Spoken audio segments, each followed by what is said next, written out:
we want to hear you explain how you first met. Oh, how we first He's been met. doing this with Well, we me. haven't agreed on how we first met. Well, you know who's accurate. You want to tell him? Well, yeah, it's a fairly simple story. I grew up at an era where everybody didn't have a telephone in their home. That was a long time. Clearly. That was a long time ago. And one day, a friend on the street I lived on came to me and said, "I've got a blind date with a girl, but I can't meet her. It's this Saturday night. And I don't know how to get in touch with her because she doesn't have a phone, or if she does, I don't know the number. So if you're not too busy, Saturday night," I was 16, "would you meet her? I'll tell you where we're supposed to meet and convey my apologies. And I don't even know her, it's a blind date, so if you want to hang around with her for the rest of the evening, I don't care. I don't know who she is." He wasn't invested. Okay. Yes. So I didn't have a whole bunch of dates for that Saturday night. I was coincidentally free. So I showed up at the appointed spot, and there was this lovely 14-year-old girl.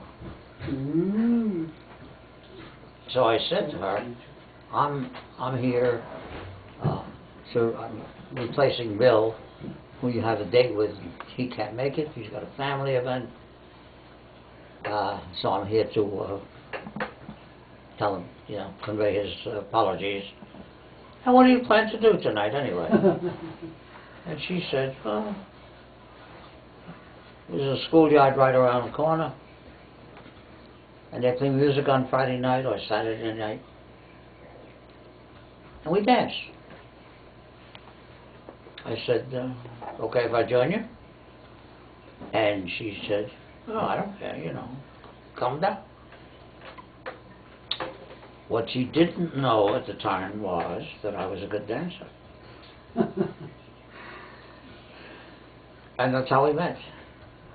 And then we started to see each other. But there's an interesting facet to the story. About 3 months earlier, before I knew her, I went to a ball game in the local gym, where a neighboring team played basketball against our local guys. And unlike any other team that ever visited us, this team had with them 3 lovely teenage girls that were just there. They didn't do anything, they weren't cheerleaders, but they were attached to some of the team members. And they were really, so we enjoyed their presence, those of us who went to the ball game. And one of them was, one of the young women was a very attractive blonde young woman. But the ball game ended, the team left, the girls left with them, and never saw them again. And then so she and I started to see each other. And one day we were passing where she lived. And she said to me,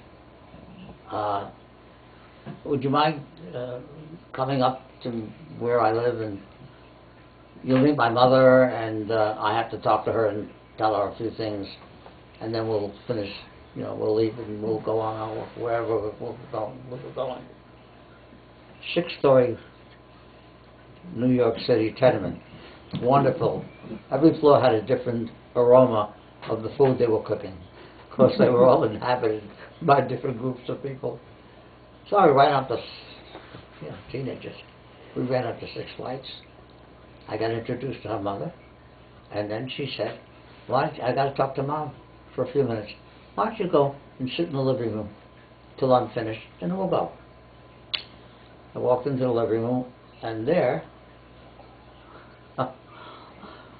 surprisingly, was that blonde young woman that had been at the ball game. Turned out to be her sister. And she was just sitting there. No, I introduced myself, we chatted a little bit, and I said to myself, I said, wow, this is a young woman I'd really like to be going out with. And, Yeah, right. this is over 70 years ago. Yeah. But it turned out that young woman, that young blonde woman, was already engaged to what became my brother-in-law for 60 years, a nice man. And she's still my sister-in-law. And she's 90 years old. And lives in California now. How much of the story did he get right? Almost everything. Oh, really? What do you think, He I'm didn't dumb? tell you. He didn't tell you where we met and why I let him stay around, though. No, he We didn't. met on my stoop, and he said, "I'm here for Bill, who's supposed to be wearing yellow slacks." So I would recognize him. And he didn't tell you he was a really good dancer, so I decided to keep him. And Bill was our best man. And he wasn't a good dancer. We got the story right. Any other questions? I mean, he could go on for hours. Oops, out of tape. So, then eventually she met my family and my mother. It turns out that Annette is one of the youngest of 4 sisters. All very, very attractive. And all got married very early in life and had children right away. And my mother desperately wanted me to become a professional. An attorney, a teacher, what a profession. And when she met her and found out about her family, my mother was very upset. Of course, she figured the same pattern would go on if we got married, which is the next year is a baby, and I'd have to leave school, go to work full time, etc. What she didn't know was that we had planned our lives differently. And then we had to move up our wedding. I forgot the reason why. Innocent reason. Oh, we're Jewish getting... holidays. Huh? Jewish holidays. Oh.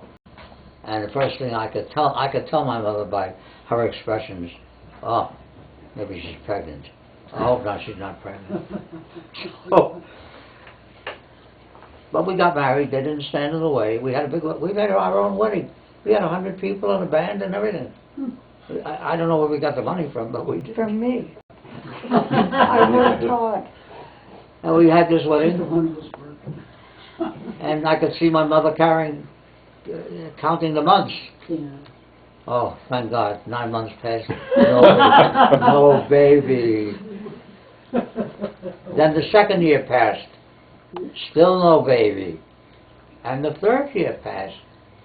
Well, if you were a good student, we wouldn't have waited 7 years. We would have gotten out of school faster. And I kept going to school, and she kept working and paying for it. And fortunately, my younger sister, on the 5th year, got married, had a baby right away, so she had her grandchild. And we were way beyond worrying about it. So we had our first child, Perry, in the 7th year, after I finished my...